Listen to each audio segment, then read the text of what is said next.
Welcome back to yet another episode of Project Management. Today we are doing concept design phase. We're gonna be explaining what really happens during the concept phase of the project.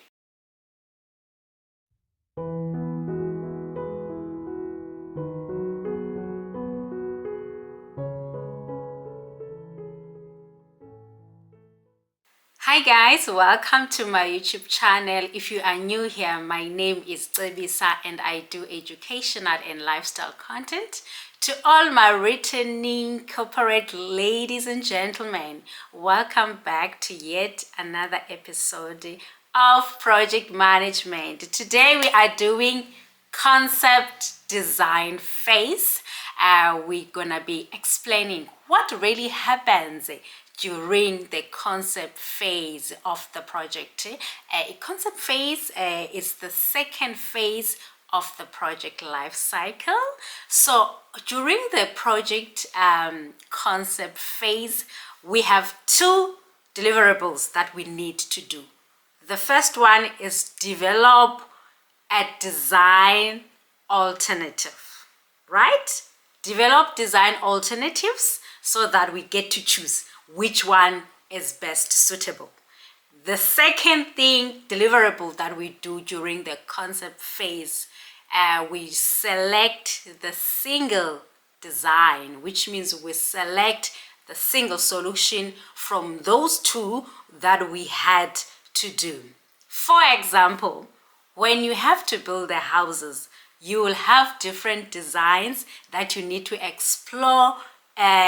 It also depends in terms of competitiveness and in terms of the investment that you are ready to utilize. So on that's what then you'll be like, okay, let's check the design alternatives that we can use for this specific project. Let's dig in. So here it is. It does explain here the literature. The purpose of developing a design alternative stage is to develop the selective design alternatives to evaluate, compare their competitive advantages. Now we have to check the competitive advantages from these designs that we want to do. So now, when you're doing that comparison, right, of the competitive advantage, then one needs to have, deliverables, or others will call work packages that needs to be completed. Let's name them. So the first one for this particular stage of the concept phase, you need to establish the core project team. Now you need people to do the work. You need people to check these design alternatives, right? You need project deliverable strategy. What strategy are you going to use to deliver this project? Stakeholder requirements. What did the client say to you? What was the requirement for you to even start with this project? Confirm legal, statutory, and regulatory requirements. That is when we're also going to confirm, okay, what are the regulatory requirements for these two alternative design? Okay, if we choose to do it like this, okay, well, this needs certain regulatory requirements. If we choose this side, will it need this certain things? So we check those things. And then you will have a change and documentation management. That is when now you'll be like, okay, now that if we happen to select this, do we have a change management document in place for this particular design? Now we move to our second stage of a concept design, right, phase. That is when now we select the single design solution. Now remember, when we're developing the alternatives, we had to choose amongst, right, those ones, if maybe it's 2 or 3, but yes, we had to. Now it's time to select the single design solution. This is what we're going to move forward with. This is what we're going to say, okay, our project will go this route. No, we have selected this design. Everybody was involved. The stakeholders were involved. Client is happy. We've checked the competitive advantage. Now we're selecting this single solution for our design for this specific project. So let us check the literature. What does the literature say in terms of select single design solution? The purpose of selecting the single design solution is to select the single solution that best fulfill the business need and complete the concept detail. That is the purpose of the selecting the single design solution. So for this design selection as well, you're gonna have deliverables or work packages that you need to complete so that it is fully completed. This is when now we're going to select the preferred design solution. When everybody agrees, all the stakeholders involved, this is the design that we're going to use. Then we select the preferred design solution, and then we'll have our concept design ready. Okay, now let's have this concept design. Now we focus on that selected design solution, and then definitive scope. Now remember, when we did our scope, if you have not watched that video on the previous week, please go watch what do we do during the scoping phase.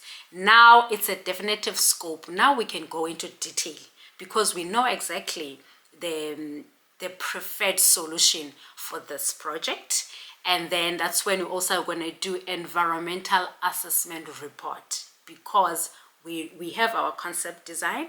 We want to check environmental assessment. Is it this place environmentally approved as per the specs of our concept design? We check those things, and then the report will be produced. Selection of location. Now we know what we want to do.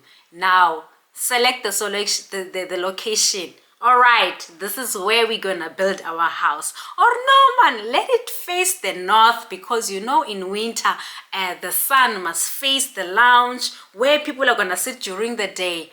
That is when now you select the location of the project.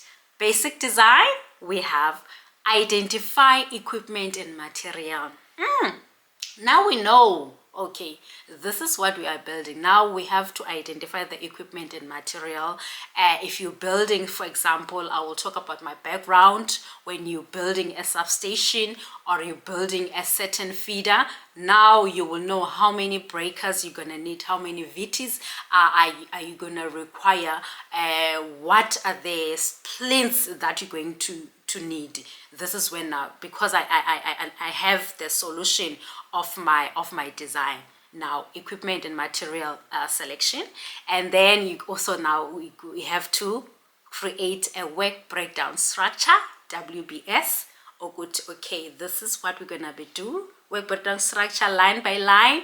That is what you will do. Schedule as per the WBS. You also do your schedule, which is a program, as per your WBS. Cost estimates as well, as per what you're going to require.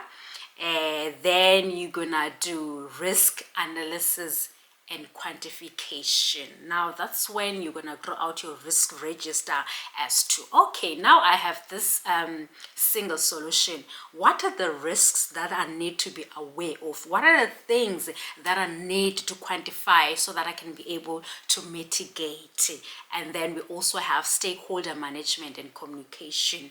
You will know exactly who are your stakeholders and how are you going to communicate with your stakeholders. And then project management plan, which is PNP.